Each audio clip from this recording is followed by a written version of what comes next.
I'm not allowed to have it at top speed. I'm going at 8 miles an hour. But the health service limits it to 4, sadly. I don't think I could go on at 8 miles an hour. I might fly out those doors and down the hill, which wouldn't be a bad thing. I came up on the train today, and then I got the glider, and then I got the glider out to Knock, any of you who know the area, and then I stopped off at Bell's, and I got a toastie. And then I came out of Bell's trying to avoid the rain, and that was a wee bit tricky, but we did.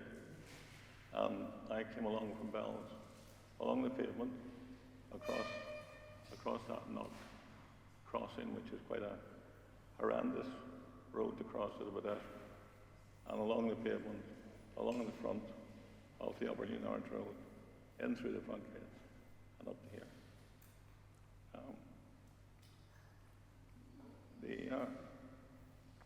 The wind was blowing through my hair. It was also blowing my back. The rain was spattering. Excuse the emotion, but I felt alive. I felt very much part of the world. And I would not do that if I were stuck in bed or stuck in the house watching a TV, which is where I would be if it wasn't for the Independent Living Fund.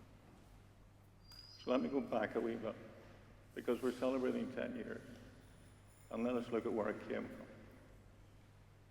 In 2010, the Conservative government decided to chop the Independent Living Fund. They did it in the claim that it was costing more than they anticipated, but in reality, it was done in the midst of what is now known as the bonfire of Quangos. The Conservative government did not like Quangos. Quangos are bodies that work with government, but outside government, and not absolutely within the government's control, and ILF operated like that. So ILF was given the money, and ILF then managed the money. So in the midst of all this bonfire of the Quangos, and there were a lot, ILF fell. The idea behind the UK government's destruction and decimation of ILF was that it would go completely. However, given we have devolved government, given Scotland and Wales have devolved government, people fought. People fought and kicked to keep ILF. And in Northern Ireland, quite a movement formed around the consultation that was being demanded. Northern Ireland required a consultation. And people kicked and fought and kept the Independent Living Fund. Now, it was kept initially because I would suggest of two people who are in the room tonight. So Nicky and Charles Rainey picked up the gauntlet and ran with it. Would you two mind standing up?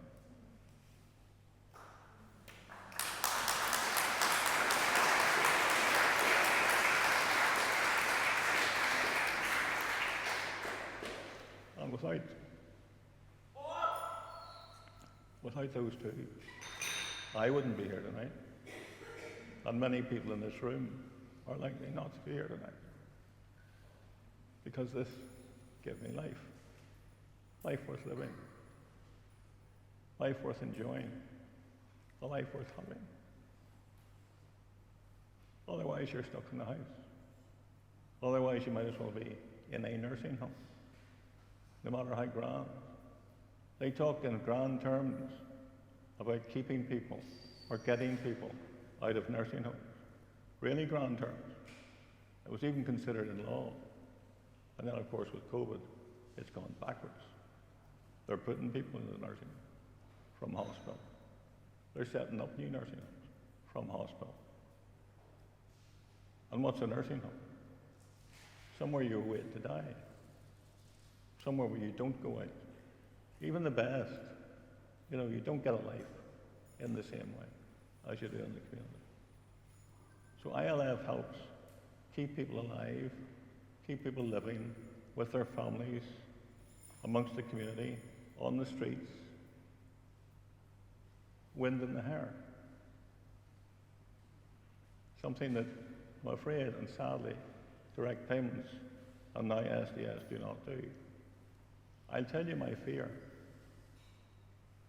and this comes from listening to the Minister last year. My fear is that the health authorities think that direct payments can do all this, and it can't. Direct payments is reductionist. Direct payments increasingly reduces what is available to you. Direct payments reduces to what is legally required. Direct payments doesn't give the flexibility and the leeway. I get direct payments. The direct payments I get are generous. They get me to bed at night, they get me a wee supper. They stick with me all night, because I need that. They get me up in the morning, they get me breakfast. They get me washed and toileted. They get me a bite of lunch, and they get me dinner. But I go nowhere. I stay in the house. It's ILF that gets me everywhere else. That's why it's so essential. Now, the trouble is that when ILF Scotland took this over in 2015, there were 596 recipients getting ILF. 596. Today, 10 years on, there are around 300. Sadly, because the rest have passed on, no longer with us. But think about that, folks. If over those 10 years there have been that number of people on ILF, and ILF was stopped in 2010, how many other disabled people could benefit, should benefit from having ILF, should be having a life worth living too? And they're being denied that. Now, we're here tonight to celebrate. I'm not looking to put a downer on this, not at all. And we should be celebrating. We should be celebrating the lives that people have had, have enjoyed, have lived, because ILF is here. We need to celebrate all of those lives. We need to celebrate the families who enjoyed their lives with them, where the pressure was taken off. You will hear over the next hour people talking about the benefit of ILF, how it has affected them. Each of us is affected differently. Each of us is assessed individually. Each of us is looked at as a person, not as a system. ILF is so different, so very different from direct payments, and I think people don't quite get that. And it's not until you live it, it's not until you have it, it's not until you enjoy what is there that you really understand it. One of the fears that is expressed from people who live with severely disabled people and are looking after them is what will happen when they die. ILF gives some support to that. ILF allows those folk to realise that if they die and ILF is still there and they can employ personal assistants, their loved ones can continue to live a valuable life, a life worth living.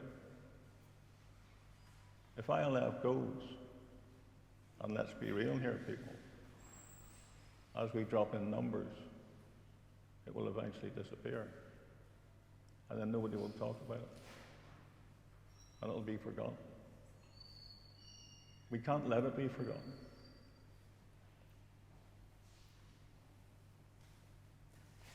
And we can't let the lives of those people who had ILF be forgotten either. So we need to rally together. We need to persuade the Minister, in the midst of all his problems, with financial problems, to realise how beneficial ILF is. And you will hear how beneficial it is. Every £1 invested returns £13 plus. Those 596 people, minus the 300, enjoy their lives. And the 300 odd will continue to enjoy our lives as long as we have ILF. But we need new ones on board. We need to work to get new ones on board. It is a travesty that disabled people don't have this. And we need to get together and fight to keep it. Thank you.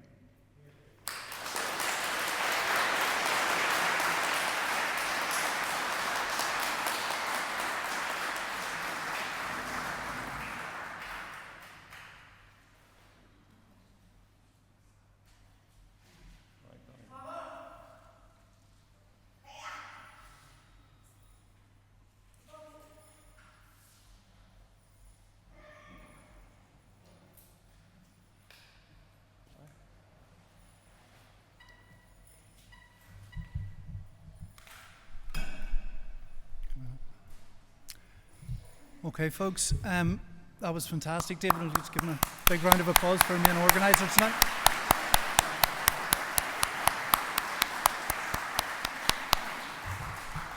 So we've got a fantastic roster of speakers for you tonight, and our first one is Michaela Hollywood. So, Michaela. Here we go, folks. Michaela.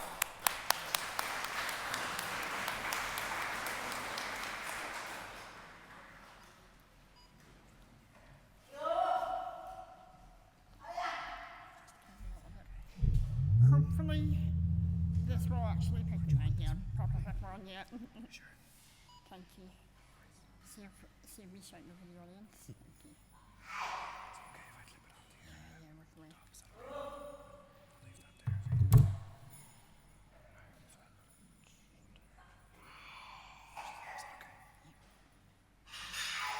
Hopefully everyone will be able to hear me. Turn it on. Maybe. Oh, there we go. Can everyone hear me? Good stuff. So it's lovely to be here this evening to celebrate 10 years of ILF Scotland in Northern Ireland. I am one of the recipients that predates that, so it's been much longer than I can even count. And for those of you who were here earlier, you will have seen a video of me at the start of my professional career, and that's what I want to talk about. For me, living with a very complex health condition, complex diagnosis, and also a lung condition as well, I'm very aware that life is short. And what I really want to focus on is the fact that ILF allows me not to forget that. It is so easy to forget that life is fleeting, and life is fast, but ultimately, life is for living. And David's made that point really well this evening already, and I'm sure others will too. Life is worth living, and life is what we make of it. And back in 2019, I was selected as a guest of the US State Department to go to the United States to learn about how they were working with marginalised young people. At the time, my job was focused on working with young people, helping them to fight for their rights, for their independence, and to really embrace life as it is and concentrate on the now, while other people work on the health science behind it. And I remember applying for it and going, there's no way they will select me for this. I'm too disabled. I need too many people to come with me. I'm not going to be able to travel on a long-haul flight unless I'm in business class, because I need to lie down for pain management. And every challenge I threw at the consulate was met. And I remember thinking, why can everything not be this simple? I was on the New York subway, I was on a double-decker coach, I was on and off 6 flights in the space of 2 weeks. My wheelchair was in one piece. That doesn't happen in the UK. We know that doesn't happen. And I felt truly like a member of society. There's only one thing that replicates that here, and that is ILF. My ILF PAs came with me on that trip, and that trip catapulted me towards working in the roles that I do now. Many of my colleagues are in the room, which is great to see, but also many of my partners that I work with across the sector are in the room. I can't do what I do without the people around me, whether it's colleagues, whether it's other professionals, people like the health minister, like Danny, who has, believe me or not, visited me in hospital when we sorted out issues. All of that's so important. But without ILF, I can't so much as scratch my own nose. I can't make a cup of tea. I can't sometimes answer an email. It all relies on the people around me. And I often describe myself as I am the brains, other people are the arms and legs, other people are the fingers. And it's really important for us as a society to recognise that some of the threat that we are under is in part because our lives are seen as less valuable. People look at me and think that I wouldn't want to live on a ventilator. I have a ventilator attached to my wheelchair, and I'm surprised I haven't had to use it yet. But it's one of those little pieces of niggling doubt in the backs of people's minds that makes them think, well, if she can't breathe on her own, does she really want to work? Does she really want to go to the cinema? Why would you go to a restaurant if you can't? The reason we do is because quality of life is what we make of it. It's about what we want to do with our lives. And if that's sit by a window and watch birds go by, I'm quite happy with that. If it's about going to space and being the first person on Mars, I'm happy with that too. And I won't rest until every disabled person has that opportunity. We're now at the point where we have a disabled astronaut, which I'm really happy about. And we've got so much further to go. Because if we can put a disabled astronaut in space, then we can let people live independently, with choice, with control, and autonomy, regardless of ability. And that's what ILF means to me. Thank you.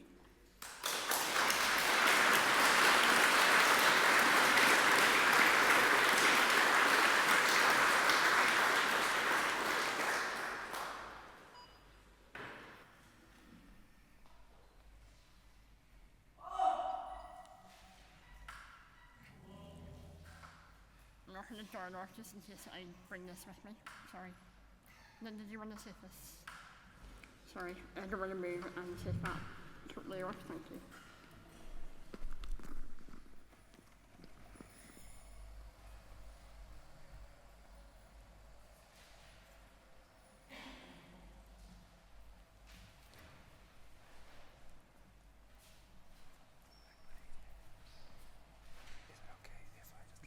Just use that.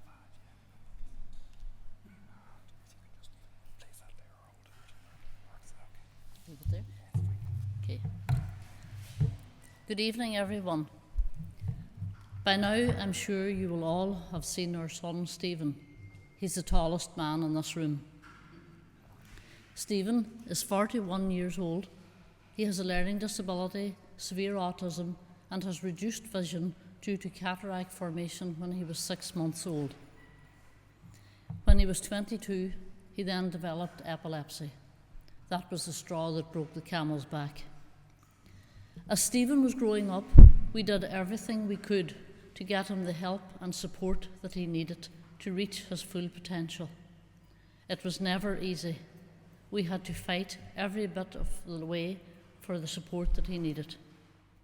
For the first year after diagnosis, I spent my day off every week in Belfast with him because the services that we needed were not available in the Western Trust. Today, Stephen spends 2 days a week in a day opportunity in the Alley Theatre in Strabane. There's a little cafe there run by A Space 2. A Space 2 is an organisation that provides support and training to learning disabled and autistic adults.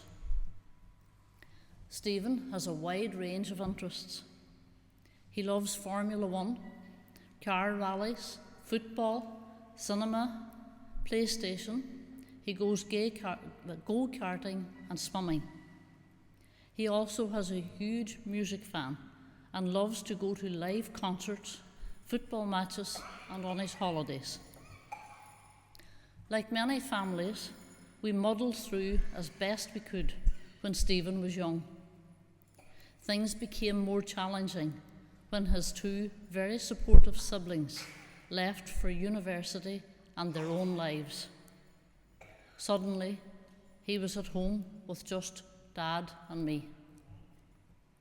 He went to respite care for a week once or twice a year.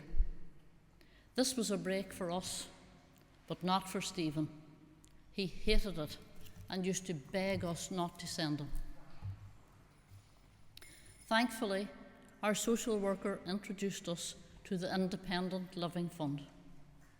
At first, Stephen received 8 hours a week of support. What a joy it was for us to see him standing outside our house, excited and ready, waiting for his friend to take him out. Over time, the ILF hours have increased, opening up a world of activities and opportunities for him. Adults with learning difficulties and autism have a right to be included, to be part of their community, to be seen and valued and accepted. They deserve a fulfilling, stimulating life where they can grow, live up to their full potential, and enjoy a social life filled with the activities they love. With the right support, this is possible. The Independent Living Fund provides that support. Thank you.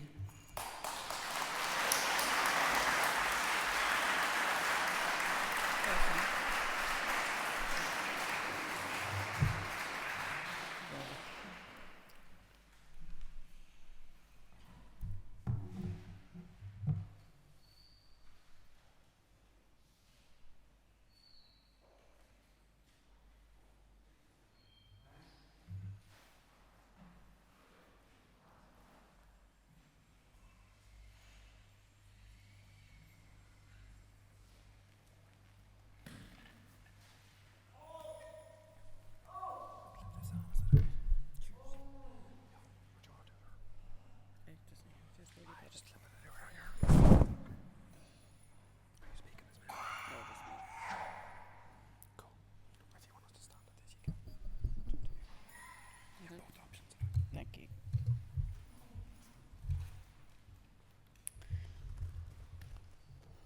Happy birthday, ILF.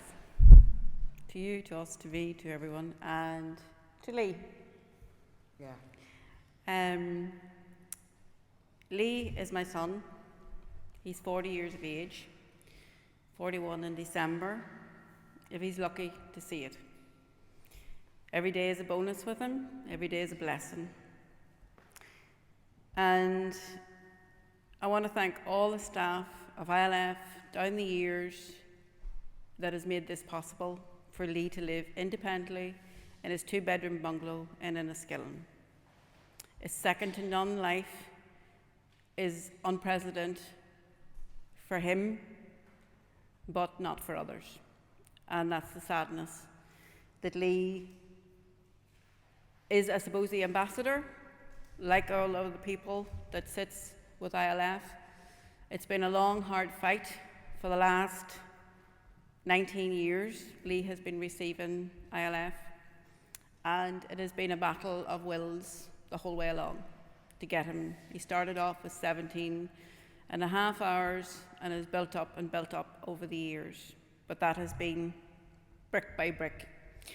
But he is now sitting where he is with 159 hours of a care package, which is, I'm still trying to fight for the 24/7 to give him total independence from his family. But Lee loves his wee 2-bedroom bungalow in his house with all his carers and the freedom to be able to come and go as he likes. Lee's health has declined from 2019 when he had seizures and has become epileptic now. He's COPD, he's asthmatic, he has everything that you could think of, and he's still here. The doctors actually, when they look at him now in the hospital, go, "Oh my God, are you still here?" You know, it's that, and it really is a bonus to be able to live life with the freedom of financial, you know, on constraints. So ILF really needs to be opened up to a lot more people in Northern Ireland. It is heartbreaking to see people struggling in our community, and this is so readily available. It's just a quality of service that needs to be. If I had my way and I could raise a magic wand, I would get ILF to run care packages and give them, from the Chancellor to give ILF the actual run of all care packages rather than the trusts, because the trusts are so constrained, you know, in what they can give and do, but a person's life is 168 hours, 24/7, and it's a social aspect. It's all emotional, every well-being. So it really needs to be reopened in Northern Ireland. We've fought hard over the years to get it, and it's about giving people choice. It's about giving our communities employment. It's a second-to-none service. So it's just really, and the friends we've met along the years and everything has been absolutely fantastic. And as you know, I haven't wrote a speech. I'm just tumbling off the top of my head. So I've come from in a skill and a fury of smoke. And as I say, it's just a big thing. It's just, I want to say thank you to everybody and to everyone who has made Lee's life, and thank you, Danny and David, for everything, for making Lee's life a little bit better than it wasn't supposed to be. So I really thank you from the bottom of the heart. And from Lee, what do you say? Well, thank you. Yes, thank you. Thank you.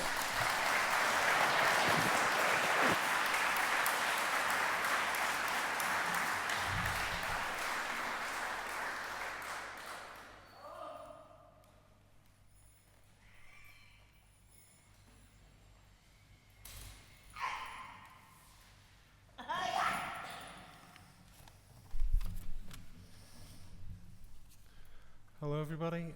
Welcome. I'd like to start off by thanking everyone for coming here this evening, and I'd also like to say that while my wife and I put a lot of effort into the retention of ILF in Northern Ireland, we would not have been successful without the support of Karen Hall from Disability Action. I don't know if Karen's here tonight, but if so, thank you from the bottom of my heart. My name is Charles Rainey, and I'm speaking here on behalf of my sister Anne. That's the woman in the wheelchair there. My wife Nikki and I are her primary carers. I want to talk to you about what the ILF means to Anne. You've heard a lot of personal testimony about the ILF increasing independence, or as I like to think of it, choice. I think the phrase is choice and control, but specifically, what does this choice mean to Anne? For Anne, it means choice in what she does and who she spends time with. While the care Anne receives from friends and family is obviously great for both sides, there is a need occasionally for a break from that pressure cooker. And it wouldn't be wise to spend all your time cooped up with the same people all day, every day. I think David has referred to that.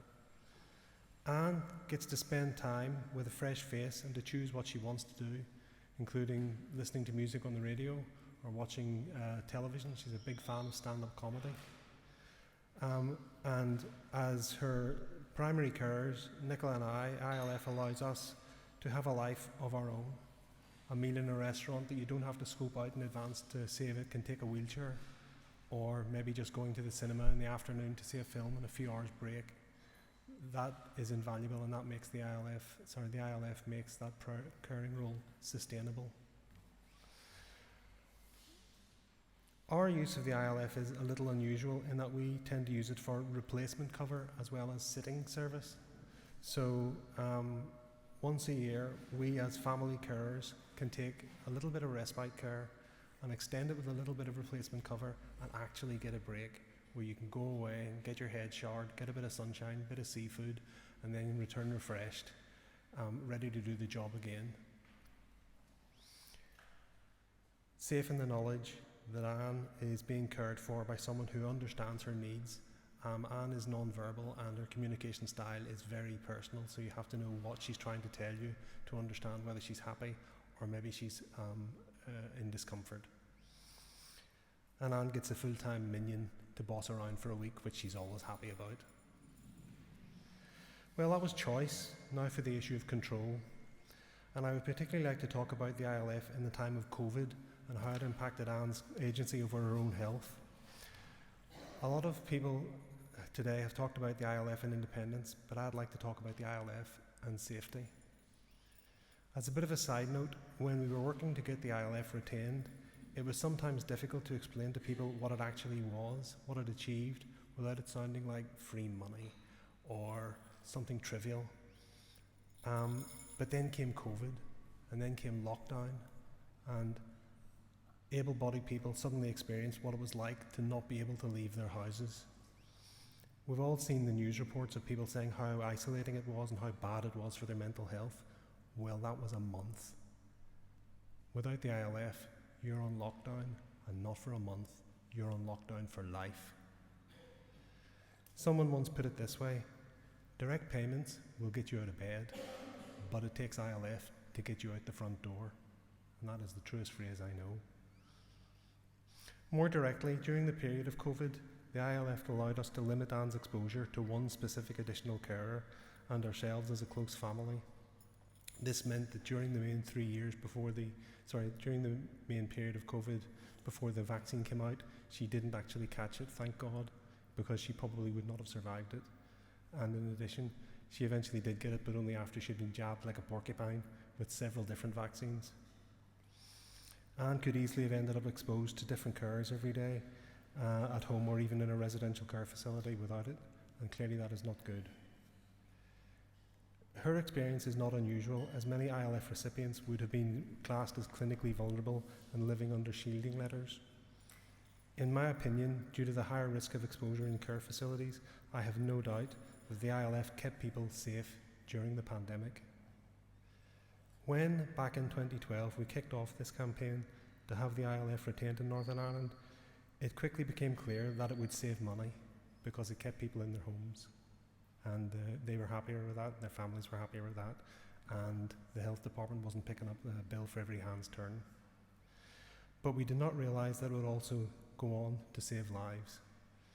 I will be forever grateful that Anne and others received ILF during this trying period. That's all I have to say. Thank you very much for your time.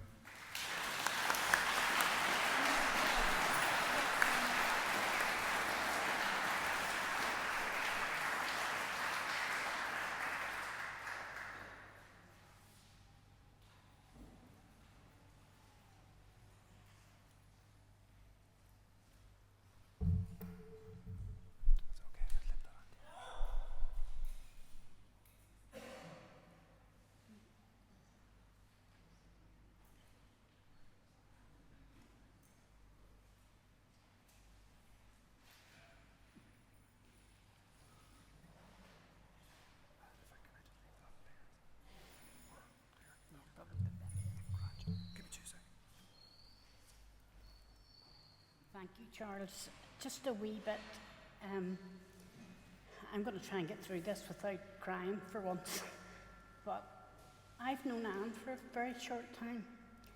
And Nikki stood one day at another event we were at and showed me how Anne communicates. She understands everything. Believe me, she understands everything. And so many times we look over the heads of people like that. You know, Anne is special. Anyway, hi everyone. I'll start reading now because it'll be easier. We've heard from our previous speakers what a difference the Independent Living Fund makes to their lives. And although I do rejoice and I celebrate with them the opportunities and the achievements that ILF have given them, I cannot help feel a little tinge of jealousy. In my situation, I can say the polar opposite is offered to me and others like me due to nothing but a date lottery. I am not equal to the others here. We have a two-tier system. I became disabled shortly after the fund was closed to new recipients in Northern Ireland, and at that time I knew very little, if anything, about ILF, but I still suffered the effects of not having the fund available to me. If I had had ILF when I became disabled, I would not have been institutionalised in my own home, living in my kitchen for 3 years with only domiciliary care available to me. As a result of my immobility, the inevitable happened, and despite the valiant efforts of my district nursing team, I was admitted to hospital with sepsis. After about a month, I was deemed medically fit. Yet once again, I was institutionalised in hospital due to a lack of a care package. This stay lasted for 3.5 months. Eventually, we secured personal assistance to allow me to go home with the help of direct payments. I am very grateful for that, but this respite was very short-lived. Delays in the adjustments of my home resulted in me spending 8 months in a nursing home, where once again I experienced institutionalised living. When I eventually returned home, life was that little bit better, as my direct payments at least gave me some control over my personal care. But I have hopes. I have dreams, plans and ambitions which are only possible with assistance over and beyond direct payments. I do not want to spend fruitless days sitting in front of daytime television. There's much more to me than that. My husband Alan, whom I've lost, sitting over there, gives a lot of his time to try and make my life bearable, assisting me with tasks and transport that is just not covered by direct payments. It's hard to have a normal marriage when there are so many care duties thrust upon him. Of course, he never complains, but is this normal? Even the simplest task requires his presence. Sometimes we need respite from each other. I cannot even buy him as much as a gift or a card. I cannot be spontaneous. Nothing in our life is autonomous. Before my disability, I used to teach crafts in my community, in churches, yes, and in nursing homes. I can no longer do this, as this would take many hours of work from my already long-suffering husband. My craft supplies sit in a room unused. Surely it makes sense to allow me to have the experience of working with my own community and for the community to benefit from my skills. There are other things that I would like to be involved in, but I am constantly reminded that these activities take away from Alan's own time. I have to be acutely aware of his needs. This is my life, but many others don't even have an Alan. They do not even get a little independence, albeit misdirected. I had the privilege last week of being invited to Scotland. There, the government listened to the disabled voice, and despite their budget restrictions, no different than here, they opened ILF in 2024. Congratulations, Scotland, and kudos to those that fought for this and to those that actioned it. I am reliably informed that the social return on investment study has shown a large return on the investment. Social care support is an investment in the quality of life, not just the recipient, but the family and the community. It's a no-brainer, isn't it? ILF would enable me to participate fully in my community. It would enable me to wake up in the morning to a day full of purpose, a day that I can choose, organise and do what I want to do, be where I want to be, go where I want to go and meet who I want to meet. When in Scotland, I met a wonderful woman, Sophie, whose daughter Annie, again, very little verbal, but she had a learning disability, as it used to be called for many years. I don't know what the in term is for it now. I was trying to think of a strapline for this talk to sum up ILF and what it means to me. Annie gave me that line, and I've asked permission to share that with you today. These are Sophie and Annie's words, not mine. The 28th of October 2017 started like just any other day and ended as one of the best days of my life. Why? Because suddenly, without warning, and while we were driving along somewhere in the car, Annie said, "I love my life." She said more or less, and she said as more than an afterthought. As soon as we came back home, I wrote down what she had said on a piece of paper, and I asked Annie if that's what she really said. And if it was, could she please put her signature to the statement? She did, and that note now sits proudly on the wall in my study. Now, for a mother, I don't care whether you have able-bodied children or disabled children, differently abled children, whatever, for them to be able to say, "I love my life." And for a young learning disabled child to be able to say to their mother, "I love my life," they have achieved a lot, and they achieved that with ILF. It's a young girl doing the things she loves, enjoying her life. Okay, should we not be able to say, "I love my life"? Sorry, I went off on a wander there. ILF remains a dream for me, but I will hold on to Annie's words, and I will strive toward them until the Northern Ireland Executive sit up and listen to disabled people. I've been involved with ILF for a few years now. Each meeting I go to, I constantly hear the words wait, have patience, hold off. We need the Northern Ireland Executive to look at the figures and bring life back to many disabled people who are patiently waiting for our executive team to listen. Thank you for listening. Maybe now is the time for action, folks.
My name is Deena Nimmock.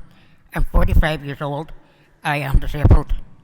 I live with a rare condition called Morgio syndrome, or MPS Morgio. I have severe hearing loss. I'm 3'3" tall. I use a powered wheelchair. But more importantly, I've been living an independent life since April 2010. When I first moved into my own home, I was given 19 hours of care support per week. Back then, it worked, just about. I was determined to make it work because every other person in this room, I simply wanted to live. Not just to exist, but to live. But my condition is degenerative. Over time, my needs have grown. My age, respiratory failure, arthritis, chronic fatigue, osteoporosis, and a lot more pain have made my daily life harder. Things that I once took a few minutes, like going to the toilet, showering, or getting dressed, now takes much more time, with a lot more help. The agency I originally used was taken over and over again by larger companies. The carers I have were good, dedicated and compassionate, but they were tied up in bureaucracy, under strict rules, with no flexibility to adjust to my changing needs. Eventually I took control and I moved to direct payment. I'm now fine. I'm now here and I manage my own support care team. They give me my dignity. They give me my agency. First time in some fight, I managed to increase my hours from 19 hours a week to 25. That extra time has made a world of difference. It meant that I could live more safety, more comfortably, and with more confidence in my day-to-day life. But independent living isn't just about getting out of bed or getting washed. It's about living. Like all disabled people, I want to be social. I want to be part of the world outside my front door. I want to engage with my passions, connect with my community, and make a difference. But I can't do that alone. In recent years, I have needed to take more and more toilet breaks. It means I can't go too far from my home or too long distance without support. My body keeps me home more than my soul would like me to be. And the truth is, I'm not housebound because of my disability. I'm housebound because of the lack of adequate support. Recently, I took a bus from Omagh to Belfast, and it was a round trip of 4 hours, and I was speaking at an event. So I was away from home for 7 hours without support. I thought I could have managed. But unfortunately, on the way home on the bus, I wet myself. Now, I'm not telling you this because I want sympathy. It's because that is the reality for many disabled people. I felt shame that day, but I shouldn't have. The shame doesn't belong to me. It belongs to a system that gives us enough just to survive, but not enough to live. I'm not done living. I'm not done fighting. I'm not going quietly. That is why Independent Living Fund matters. It isn't about the hours or the budgets. It's about the dignity. It's about the equality. It's about our right to be a part of society, not trapped in our houses, not denied our passions, and not being punished for just existing. Tonight we celebrate 10 years of the ILF, but we must also defend it, grow it, and fight to ensure it reaches everybody who needs it. We are not done fighting. We are not done living. We're not going quietly. Thank you.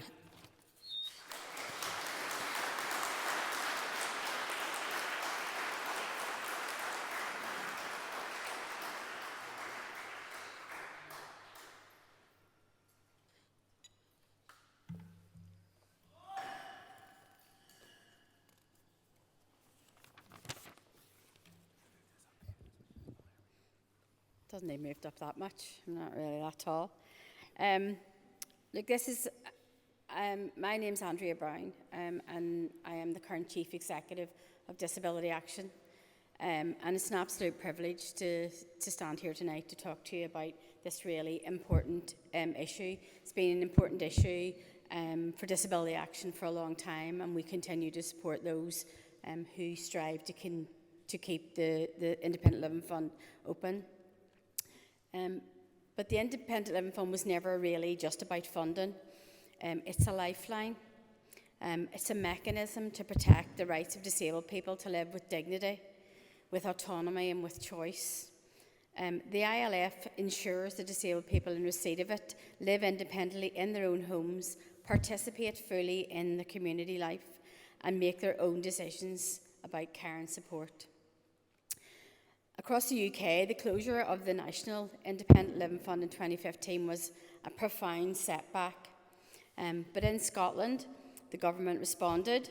They recognised the value of ILF and they took action to reopen and to sustain it, to ensure disabled people continue to receive direct support based on their own requirements and not on a postcode. But in Northern Ireland, that hasn't happened. Instead, disabled people here have been left behind. Promises were made that the Northern Ireland specific solution would be developed and in 2019 a commitment was made to consult on the reopening of the ILF to new participants. However, progress stalled, and with another collapse of the executive, momentum was lost again. Disabled people were left waiting while political instability took priority over people's rights. Once again, disabled people were excluded from financial planning and policy priorities. And despite clear evidence of the impact on political support through the All-Party Working Group on Disability, the opportunity to restore this vital fund remains overlooked. And this has not happened in isolation.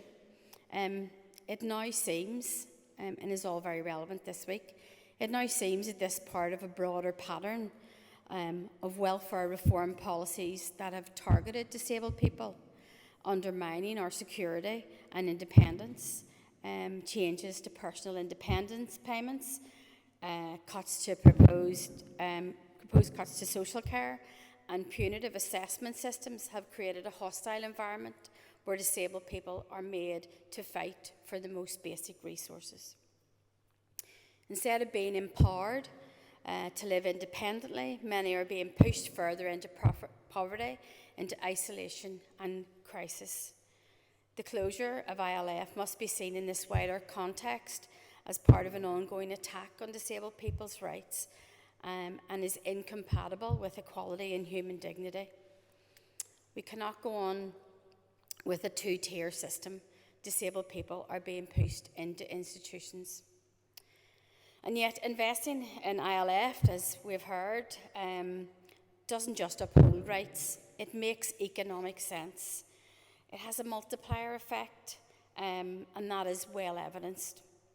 For every pound invested in independent living, there are wider returns through reduced demand on residential care, lower hospital admissions, fewer crises, and greater participation in work, education, and community life.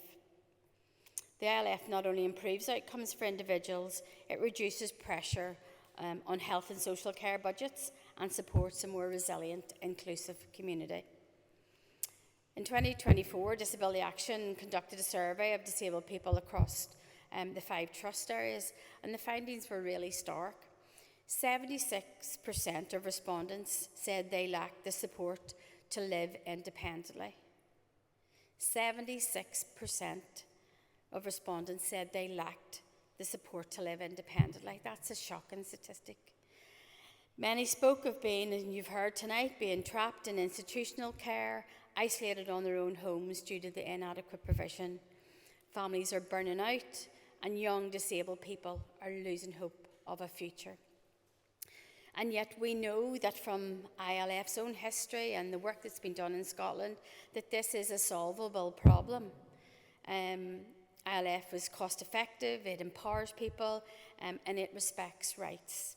It has enabled the prevention, helping people to avoid more expensive and inappropriate residential care or indeed hospitalisation.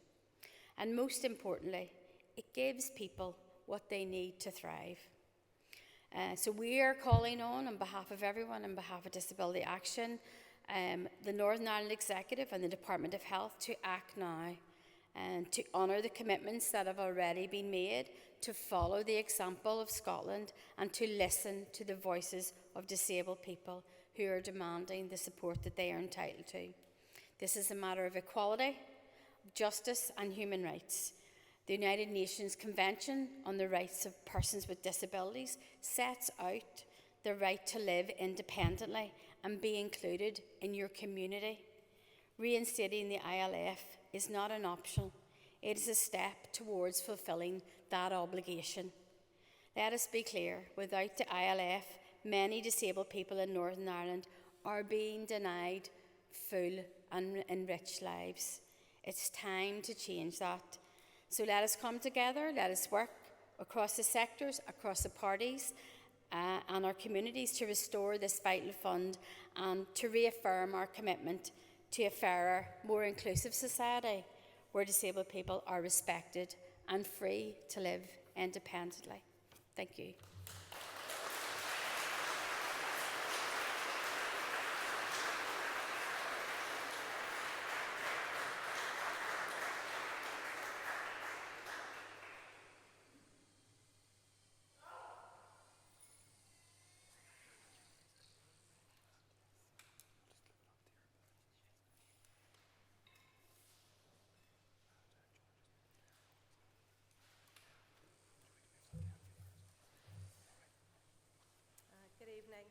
My name is Deena Nimmock and I work for the Centre for Independent Living.